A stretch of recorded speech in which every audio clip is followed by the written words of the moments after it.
സിനിമയുടെ ഒരു കാര്യം എന്നല്ല അവർ ഷെയർ ചെയ്തിട്ടില്ലേ. 2026 മിഡിൽ സ്റ്റാർട്ട് ചെയ്യാൻ പോണേ, ഡേറ്റ് പോലും ഫിക്സ്ഡ് അല്ല. ആ സ്റ്റാർട്ട് ചെയ്യാൻ പോണ സിനിമയായിട്ടുള്ള മമ്മൂക്കയുടെ സിനിമയുടെ ഒരു സാധനമാണ് അവർ ഷെയർ ചെയ്തിട്ടുള്ളത്. ഇപ്പോഴേ ആ സിനിമയ്ക്ക് ഒരു പ്രൊമോഷൻ കിട്ടിക്കൊണ്ടിരിക്കുക. അപ്പൊ നിങ്ങളൊന്ന് ആലോചിച്ച് നോക്കുക, ആ സിനിമ ഇറങ്ങുന്നതിന് മുമ്പ് എന്തായിരിക്കും അതിന്റെ അവസ്ഥ എന്നുള്ളത്. മീൻസ് ലൈക്ക് എന്തോ ഒരു ഹെവി പരിപാടി ലോഡിംഗ് ആണ് എന്നുള്ളത്.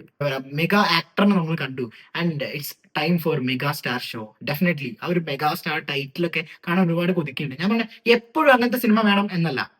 മമ്മൂക്ക എന്ന് പറഞ്ഞ ആക്ടർ അല്ലെങ്കിൽ എക്സ്പെരിമെന്റൽ മൂവീസ് ഒരുപാട് നമ്മൾ കണ്ടു. ഇനി കുറച്ച് എന്താ പറയാ, ഫാൻസിനൊക്കെ ഒന്ന് ഇതാക്കുന്ന രീതിയിലുള്ള സിനിമ വേണമല്ലോ. ഹായ് ഹലോ, കഥാൻ ക്യാമറയുടെ പുതിയൊരു വീഡിയോയിലേക്ക് എല്ലാവർക്കും സ്വാഗതം. Happy new year to all.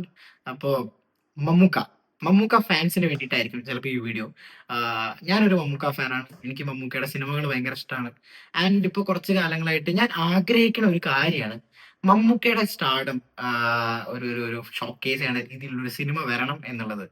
And ഞാനത് കാത്തിരിക്കുന്നുണ്ട്, നന്നായിട്ട് കാത്തിരിക്കുന്നുണ്ട്. മമ്മൂക്ക എന്നുള്ള ആക്ടർ അടിപൊളിയാണ്, അത് നമ്മൾ പറയേണ്ട ആവശ്യമില്ല. ആൻഡ് മമ്മൂക്ക ആ രീതിയിലുള്ള ക്യാരക്ടേഴ്സ് ആണ് ചൂസ് ചെയ്തുകൊണ്ടിരിക്കുന്നത്. നല്ല നല്ല സിനിമകൾ കണ്ടു, ഒരുപാട് നല്ല നല്ല ക്യാരക്ടേഴ്സ് മമ്മൂക്ക ചെയ്തു. ബട്ട് എഗെയിൻ എവിടെയോ ഒരു ഒരു ഒരു ഒരു സങ്കടം എനിക്ക് ആസ് എ ഫാൻ എനിക്കുള്ളത് എന്ന് പറഞ്ഞാൽ മമ്മൂക്കയുടെ ഒരു ഒരു പ്രോപ്പർ കൊമേഴ്ഷ്യൽ പടം വരണം എന്നുള്ളതാണ്. അതും മമ്മൂക്കയുടെ സ്റ്റൈൽസ്, മമ്മൂക്കയുടെ ആ ഒരു ഒരു പ്രസൻസിനെ ഒരു ഒരു പീക്ക് ലെവലിൽ ഷോക്കേസ് ചെയ്യുന്ന രീതിയിലുള്ള പടം അത് വരണമെന്ന് ഏറ്റവും കൂടുതൽ ആഗ്രഹിക്കുന്ന ഒരാളാണ് ഞാൻ. ആൻഡ് അങ്ങനെ ഇരിക്കുമ്പോഴാണ് ക്യൂബ്സ് എന്റർടൈൻമെന്റ് ഒരു പോസ്റ്റ് ഇടുന്നു, മമ്മൂക്കേന്റെ മാത്രം ഒരു ഫോട്ടോ പോസ്റ്റ് അല്ല, ഒരു സ്റ്റോറി ഇടുന്നു, ഷെരീഫ് മുഹമ്മദ്. അപ്പൊ എനിക്ക് സന്തോഷമായി, ഓക്കെ എന്തോ വലിയ പരിപാടി വരുന്നുണ്ട് എന്നുള്ളത്. ആൻഡ് അത് കഴിഞ്ഞ് ഒരു ഒരു ഒഫീഷ്യൽ അനൗൺസ്മെന്റ് വന്നു, ഒരു അനൗൺസ്മെന്റ് വീഡിയോ ആയിട്ട് തന്നെ വന്നു. And I was so happy. എന്തുകൊണ്ടെന്ന് വെച്ച് കഴിഞ്ഞാൽ ക്യൂബ്സ് എന്റർടൈൻമെന്റ് ആണ് ഈ സിനിമ പ്രൊഡ്യൂസ് ചെയ്യണത് എന്നുള്ളതാണ് മെയിൻ റീസൺ. ഖാലിദ് റഹ്മാനാണ് സിനിമ ഡയറക്ട് ചെയ്യാൻ പോണത്. ആൻഡ് അതൊരു വലിയൊരു പോയിന്റ് ആണ്, ഹൈലൈറ്റിംഗ് ഫാക്ടറിനാണ്. ബട്ട് സ്റ്റിൽ എനിക്ക് അതിനെക്കാട് സന്തോഷം കിട്ടിയത് ക്യൂബ്സ് ഈ സിനിമ പ്രൊഡ്യൂസ് ചെയ്യാൻ പോവാണ് എന്ന് പറഞ്ഞപ്പോഴാണ്. അത് എന്തുകൊണ്ടാന്ന് വെച്ച് കഴിഞ്ഞാൽ ഞാൻ മാർക്കോ എനിക്ക് എന്താ പറയാ കാണണം, ഫസ്റ്റ് ഡേ തന്നെ കാണണം എന്ന് പറഞ്ഞാൽ ഭയങ്കര എക്സൈറ്റഡ് ആയിട്ട് ഇരുന്ന ഒരാളാണ് ഞാൻ. ആൻഡ് മാർക്കോന്റെ ഒരു ഒരു ഒരു എനിക്ക് അങ്ങനെ കാണാൻ തോന്നാനുള്ള മെയിൻ കാരണം ക്യൂബ്സ് എന്റർടൈൻമെന്റ് പ്രൊമോഷൻ പരിപാടീസാണ്. കാരണം ആ സിനിമ ഷൂട്ട് ചെയ്ത മുതൽ അതിന്റെ എൻഡ് പ്രൊഡക്റ്റ് ഇവൺ OTT വന്നതിന് ശേഷം വരെ ക്യൂബ്സ് അതിനെ പ്രോപ്പർ ആയിട്ട് മാർക്കറ്റ് ചെയ്തിട്ടുണ്ടായിരുന്നു, പ്രൊമോട്ട് ചെയ്തിട്ടുണ്ടായിരുന്നു, ആ സിനിമേനെ വേറെ ലെവലിലേക്ക് എത്തിച്ചിട്ടുണ്ടായിരുന്നു. ഒരു റേറ്റഡ് പടം ആ ഒരു ലെവലിൽ ആൾക്കാർ ഏറ്റെടുത്തിട്ടുണ്ട് എന്നുണ്ടെങ്കിൽ അത് പ്രൊമോട്ട് ചെയ്ത രീതി തന്നെയായിരുന്നു ആ സിനിമയുടെ ഒരു ഒരു ഒരു വലിയൊരു സക്സസ് ഫാക്ടർ എന്ന് പറയുന്നത്.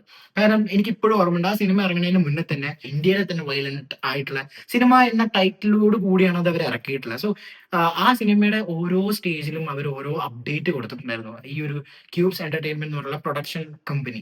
അപ്പോ അത് തന്നെയാണ് തോന്നുന്നു ആൾക്കാർ ഭയങ്കരമായിട്ട് അപ്ഡേറ്റഡ് ആയിരുന്നു. ലൈവായിട്ട് ആൾക്കാർക്ക് ഓരോ വിവരം കിട്ടുന്നുണ്ട്. ഓക്കെ, ഈ സിനിമയുടെ ഇതിങ്ങനെ സിനിമ ഇങ്ങനെ ഇറങ്ങുന്നുണ്ട് എന്നുള്ളത് അത് വലിയൊരു സംഭവമാണ്.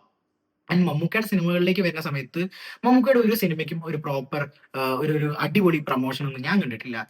ഞാൻ ഒരു ലാലേട്ടനെയും ഒരുപാട് ഇഷ്ടപ്പെടുന്ന ഒരാളാണ്. ആൻഡ് ലാലേട്ടന്റെ ഫൈറ്റ്, ലാലേട്ടന്റെ ഒരു കൊമേഴ്ഷ്യൽ പരിപാടി തിയേറ്ററിൽ, അത് മാത്രമല്ല കേട്ടോ എല്ലാ സിനിമകളും, എന്നാലും ഒരു സാധനം തിയേറ്ററിൽ കണ്ടു കഴിഞ്ഞാൽ കയ്യടിക്കാൻ അവൻ ആ ഒരു ഫീൽ ഉണ്ടല്ലോ. ഇപ്പം തുടരും കണ്ടപ്പോൾ ഞാൻ ഭയങ്കര ഹാപ്പി ആയിരുന്നു.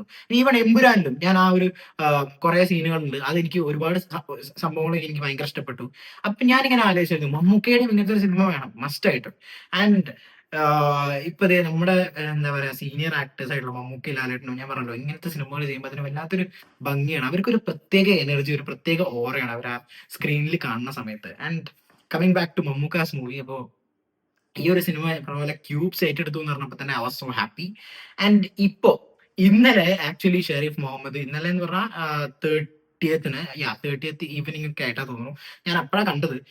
ഷെരീഫിന്റെ ഒരു സ്റ്റോറി ഉണ്ടായിരുന്നു, മമ്മൂക്കയുടെ ഗേറ്റിലെ M എഴുതിയിട്ടില്ല. അപ്പൊ എനിക്കത് വലിയ കത്തിയിട്ടില്ല. ഞാൻ ആലോചിച്ചു ഷെരീഫ് ഒരു ഒരു അടിപൊളി മമ്മൂക്ക ഫാൻ ആയിരിക്കും ക്യൂബ്സ് എന്റർടൈൻമെന്റ് ആൾക്കാർ എന്ന് വിചാരിച്ചു. എന്നിട്ട് ഇത് കഴിഞ്ഞ് 31st ഇന്ന് ആക്ച്വലി ഒരു ഒരു ഒരു പോസ്റ്റർ ഇറക്കിയിട്ടുണ്ടായിരുന്നു. അറിയാലോ മമ്മൂട്ടിയാണ് എന്ന് പറഞ്ഞിട്ടുള്ള EM എഴുതിയിട്ടുള്ള. അവര് കാട്ടാളൻ എന്ന് പറഞ്ഞുള്ള സിനിമ ആക്ച്വലി ഇപ്പൊ അതിന്റെ വർക്ക്സ് ഒക്കെ നടന്നുകൊണ്ടിരിക്കുകയാണ്. ആ സിനിമയുടെ ഒരു കാര്യം എന്നല്ല അവർ ഷെയർ ചെയ്തിട്ടില്ല. 2026 മിഡിൽ സ്റ്റാർട്ട് ചെയ്യാൻ പോണേ, ഡേറ്റ് പോലും ഫിക്സ്ഡ് അല്ല. ആ സ്റ്റാർട്ട് ചെയ്യാൻ പോണ സിനിമയായിട്ടുള്ള മമ്മൂക്കയുടെ സിനിമയുടെ ഒരു സാധനമാണ് അവർ ഷെയർ ചെയ്തിട്ടുള്ളത്. ഇപ്പോഴേ ആ സിനിമയ്ക്ക് ഒരു പ്രൊമോഷൻ കിട്ടിക്കൊണ്ടിരിക്കുക. അപ്പൊ നിങ്ങളൊന്ന് ആലോചിച്ച് നോക്കുക, ആ സിനിമ ഇറങ്ങുന്നതിന് മുമ്പ് എന്തായിരിക്കും അതിന്റെ അവസ്ഥ എന്നുള്ളത്. ഐ മീൻ ഇറങ്ങണ ആ ഒരു പോട്ടെ, അതിന്റെ ഇനിയിപ്പോ ഒരു ഒരു പ്രോപ്പർ ഫസ്റ്റ് ലുക്ക് ഒക്കെ ഒക്കെ വരുമ്പോ അതിന്റെ ഒക്കെ അവസ്ഥ എന്തായിരിക്കും എന്നുള്ളത്. അനൗൺസ്മെന്റേ ഞാൻ പറഞ്ഞു ഒരു വീഡിയോ ആയിട്ടൊക്കെ ഇട്ടത്. അപ്പൊ ഫസ്റ്റ് ലുക്ക്, ട്രെയിലർ, ടീസർ, അത് കഴിഞ്ഞ് സിനിമ, ഇതൊക്കെ വരാണ്ട്. ഇപ്പോഴേ അവർ ഈ ഒരു രീതിയിലുള്ള പ്രൊമോഷൻ കൊടുക്കേണ്ടതുണ്ടെങ്കിൽ എനിക്ക് 100% ഉറപ്പാ ഈ സിനിമ ഒരു വേറെ ലെവലിലേക്ക് കൊണ്ടുപോകും. ഞാൻ ആഗ്രഹിക്കണം എന്തറിയോ, നല്ലൊരു കണ്ടന്റ് ഉണ്ടാവണം എന്നുള്ളതാണ്. നല്ലൊരു ഒരു പ്രോപ്പർ കണ്ടന്റ് ഉണ്ടാവണം, പ്ലസ് അത് നല്ല രീതിക്ക് ചെയ്യണം. ആൻഡ് മമ്മൂക്കേനെ അങ്ങനെ ഒന്ന് കാണണം എന്ന് ഭയങ്കരമായിട്ട് ആഗ്രഹിക്കുന്നുണ്ട്. ഇറ്റ്സ് ഹൈ ടൈം മമ്മൂക്ക് അങ്ങനത്തെ ഒരു സിനിമ ചെയ്തേ പറ്റൂ. എന്താ പറയാ, മെഗാ ആക്ടറിനെ നമ്മൾ കണ്ടു. And it's time for mega star show. Definitely ആ ഒരു മെഗാ സ്റ്റാർ ടൈറ്റിലൊക്കെ കാണാൻ ഒരുപാട് കൊതിക്കുന്നുണ്ട്. ഞാൻ പറഞ്ഞ എപ്പോഴും അങ്ങനത്തെ സിനിമ വേണം എന്നല്ല. മമ്മൂക്ക എന്ന് പറഞ്ഞ ആക്ടർ അല്ലെങ്കിൽ എക്സ്പെരിമെന്റൽ മൂവീസ് ഒരുപാട് നമ്മൾ കണ്ടു. ഇനി കുറച്ച് എന്താ പറയാ, ഫാൻസിനൊക്കെ ഒന്ന് ഇതാക്കുന്ന രീതിയിലുള്ള സിനിമ വേണമല്ലോ. ഐ ലവ് മമ്മൂക്കയുടെ അങ്ങനത്തെ സിനിമകൾ. ഇപ്പോൾ ഭീഷ്മപർവ്വമൊക്കെ കണ്ടത് വേറെ ഫീൽ ആയിരുന്നു. ആൻഡ് അതിലേക്ക് ഒരു ബേസ്, അതിന്റെ ഒരു സ്റ്റോറി ഒക്കെ നല്ല രസം ഉണ്ടായിരുന്നു. അതുകൊണ്ട് തന്നെ ആ സിനിമ അത്രയും അടിപൊളിയായി തോന്നിയതും. ആൻഡ് അങ്ങനത്തെ മമ്മൂക്കയുടെ എന്താ പറയാ സ്റ്റൈലൊക്കെ ഒന്നൊന്ന് എക്സ്പോസ് ചെയ്യുന്ന രീതിയിൽ, മമ്മൂക്കയുടെ സ്റ്റാർഡം ഒന്ന് ഷോക്കേസ് ചെയ്യുന്ന രീതിയിലുള്ള ഒരു സിനിമ മസ്റ്റ് ആയിട്ടും വേണം. ആൻഡ് ഫിംഗർ ക്രോസ്ഡ് സിനിമ അടിപൊളിയാവുമെന്ന് വിചാരിക്കുന്നു. നല്ലൊരു സിനിമയായിട്ട് വരും എന്ന് വിചാരിക്കണം. അതിന്റെ ഷൂട്ട് പോലും തുടങ്ങിയിട്ടില്ല, നിങ്ങൾ ആലോചിക്കണം. ഇതിപ്പോ എന്താ പറയാൻ കാരണം എന്ന് വെച്ച് കഴിഞ്ഞാൽ, ആ ഒരു പോസ്റ്റ് ഞാൻ കണ്ടപ്പോൾ തീരുമാനിച്ചു, ഓക്കെ ഇത് ഷെരീഫ് മുഹമ്മദ് വേറെ ലെവലിൽ കൊണ്ടുവെത്തിക്കുന്നുള്ളത്. നല്ലൊരു പ്രൊഡക്ഷൻ ടീമിന്റെ കയ്യിൽ ആ മമ്മൂക്ക എന്ന് പറഞ്ഞിട്ടുള്ള ഒരു വലിയൊരു ആക്ടറിനെ, വലിയൊരു സ്റ്റാറിനെ കിട്ടിക്കഴിഞ്ഞാൽ അവരെന്തായാലും ഇത് യൂസ് ചെയ്യും. ആൻഡ് അത് തന്നെയാണ് ഞങ്ങൾ ഫാൻസിന് വേണ്ടത്. ആം, വേറെ ഒരുപാട് അവകാശവാദങ്ങളൊന്നും എന്താ പറയുന്നില്ല, എടുക്കുന്നില്ല. ആഗ്രഹിക്കുന്നു നല്ലൊരു സിനിമ ആവും, നല്ലൊരു ഒരു അടിപൊളി എന്റർടൈനർ ആവും എന്ന് വിചാരിക്കണം. അപ്പോ മമ്മൂക്ക ഫാൻസ് നിങ്ങൾക്ക് കമന്റ് ബോക്സിൽ അഭിപ്രായങ്ങൾ പറയാ. എനിക്ക് തോന്നുന്നു എല്ലാവർക്കും, മമ്മൂക്ക ആരാധകർക്കും ഒക്കെ, മമ്മൂക്ക ആരാധകർ എന്ന് പറയണോ, എല്ലാവരും മമ്മൂക്കയുടെ ഒട്ടുമിക്ക എല്ലാവരും മമ്മൂക്കയുടെ ഇങ്ങനത്തെ ഒരു സിനിമ വരണം എന്ന് ആഗ്രഹിക്കുന്നുണ്ട്. ആൻഡ് வந்துட்டா டைம் வந்துட்டா இந்த வாட்டி மிஸ்ஸே ஆகாது. ஐ மீன் മിസ് ആവാത്, മിസ്സേ ആവാത്. അത് മമ്മൂക്ക മമ്മൂക്ക എന്ന് പറഞ്ഞാൽ വേറെ ഫീലാണ്. അത് എങ്ങനെ പറയണമെന്ന് എനിക്ക് അറിയില്ല. എന്തായാലും എല്ലാവർക്കും ഹാപ്പി ന്യൂ ഇയർ. അപ്പോൾ കമന്റ് ബോക്സിൽ നിങ്ങളുടെ തോട്ട്സ് നിങ്ങൾ ഷെയർ ചെയ്യുക. സീംസ് ലൈക്ക് എന്തോ ഒരു ഹെവി പരിപാടി ഓഡിങ് ആണ് എന്നുള്ളത്. അപ്പോൾ ടാറ്റാ ബൈ, എല്ലാവരും സേഫ് ആയിട്ട് ഹാപ്പി ആയിട്ടിരിക്കൂ. ബൈ.